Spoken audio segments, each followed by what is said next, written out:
আমরা ভারতকে যে দিয়েছি সেটা ভারত সারা জীবন মনে রাখবে। ফ্যাসিস্ট হাসিনা ২০০৯ সালে ক্ষমতায় আসার পর সবার আগে ভারতের গোলামির চুক্তি করেন, যেন ক্ষমতার মসনদে টিকে থাকতে পারেন। অবৈধ ক্ষমতা ধরে রাখার জন্য দেশের স্বার্থ জলাঞ্জলি দিয়ে ভারতের সাথে করেছেন গোলামির চুক্তি। মোদির ভারত কখনোই বাংলাদেশের সাথে প্রতিবেশী সুলভ আচরণ করেনি।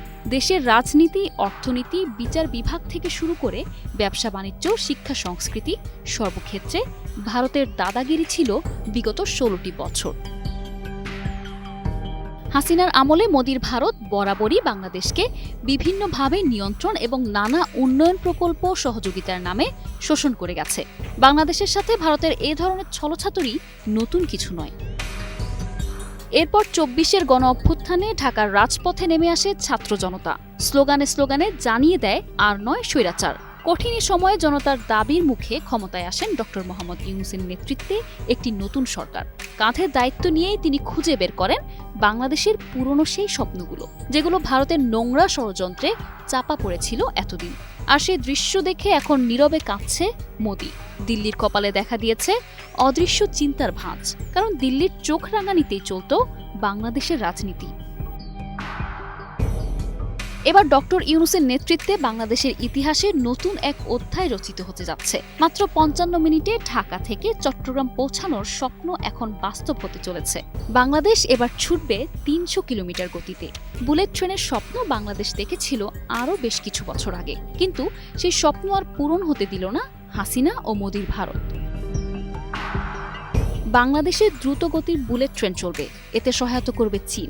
এই খুশির খবর হাসিনার আমলে মানুষ যখন পেল, তারা আনন্দে আত্মহারা হয়ে গেল। কিন্তু সেই আনন্দ বেশি দিন স্থায়ী হলো না।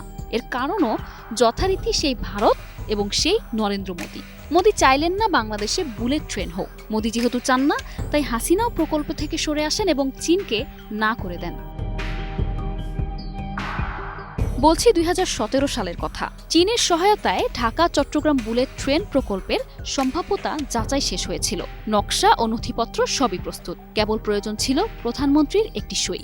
কিন্তু সেই সই আর দেয়া হলো না, কারণ যখনই হাসিনা এই বিষয়ে সিদ্ধান্ত নিতে যেত, তখনই এক অদৃশ্য শক্তি হাসিনাকে সিদ্ধান্ত নিতে বাধা দিত এবং চীনের বেশি কাছে না যাওয়ার হুমকিও আসতো কখনো কখনো। কারণ চীনের সঙ্গে ঘনিষ্ঠ হলে মোদির সমস্যা হবে। আর এই যে বাংলাদেশে বুলেট ট্রেন হওয়ার ক্ষেত্রে ভারতের বিরোধিতা, এর কারণ মূলত দুটি। একটি হলো ভূরাজনৈতিক সমীকরণের জটিল হিসাব নিকাশ, আরেকটি ইগোর সাথে সম্পৃক্ত। ভূরাজনৈতিক কারণ হলো ভারত কখনোই চায়নি বাংলাদেশ চীনা ব্লকে পুরোপুরি ঢুকে পড়ুক। ভারত বরাবরই চেয়েছে বাংলাদেশকে করদ রাজ্য বানাতে এবং হাসিনাকে দিয়ে পুতুল সরকার চালাতে। এ কারণেই বুলেট ট্রেন প্রকল্পে বাধা হয়ে দাঁড়ায় দেশটি। আর দ্বিতীয় কারণ ইগোর সাথে সম্পৃক্ত। ভারত মনে করত বাংলাদেশ তাদের ভৃত্য, তারা বাংলাদেশের প্রভু। এ কারণে তারা চায় না এ দেশে বুলেট ট্রেন হোক, কারণ মোদির ভারতের নিজেদেরই বুলেট ট্রেন হয়নি এবং কবে হবে তারও কোনো ঠিক নেই। হাসিনার আমলে যখন বুলেট ট্রেন নিয়ে কথা হচ্ছিল, তখনও খোদ ভারতেই এমন কোনো কথাবার্তা হয়নি। আর এদিকে চলতি বছরই ভারতে বুলেট ট্রেন নিয়ে কথা হচ্ছে। কাজেই ভাবখানা এমন যে আমরা প্রভু, আমাদেরই বুলেট ট্রেন নেই, তোমরা ভৃত্য, তোমরা কেন বুলেট ট্রেনে চড়বে? অপরদিকে হাসিনা যদি চীনকে কাছে টানে, তাহলে মোদির ভারত অসন্তুষ্ট হবে। হাসিনা কখনোই মোদি ও মোদির ভারতকে অসন্তুষ্ট করে না। আর ভারত অসন্তুষ্ট হলে তার ক্ষমতার মসনদে যে টিকে থাকা যাবে না, তা তিনি ভালো করেই জানতেন। সে কারণেই বারবার থেমে গিয়েছিল এই যুগান্তকারী প্রকল্পটি। আর এভাবেই দিল্লির দাসত্ব করে বাংলাদেশের উন্নয়নের ভবিষ্যৎকে অন্ধকারের মুখে ঠেলে দেন। কারণ বাংলাদেশের উন্নয়ন মোদির গায়ে বিষ কামড়।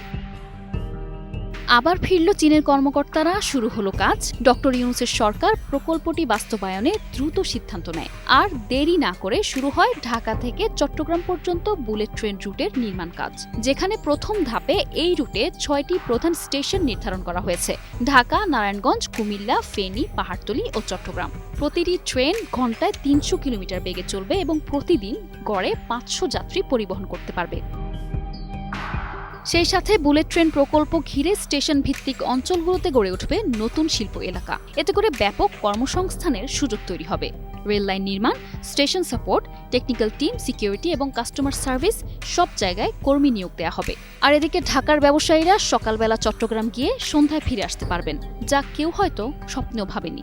এতে করে পণ্য আমদানি রপ্তানি আরও নির্ভরযোগ্য ও সময় সাশ্রয়ী হবে। অপরদিকে পরিবর্তিত বাংলাদেশের চিত্র দেখে হাসিনা মোদি নিশ্চয়ই ভালো বোধ করবেন না। একদিকে ক্ষমতা হারানোর শোক, অন্যদিকে ঈর্ষাকাতরতা নিশ্চয়ই হাসিনা মোদিকে একদণ্ড শান্তি দেবে না। নিশা আলম, নিউজ ডেস্ক, 21 টেলিভিশন।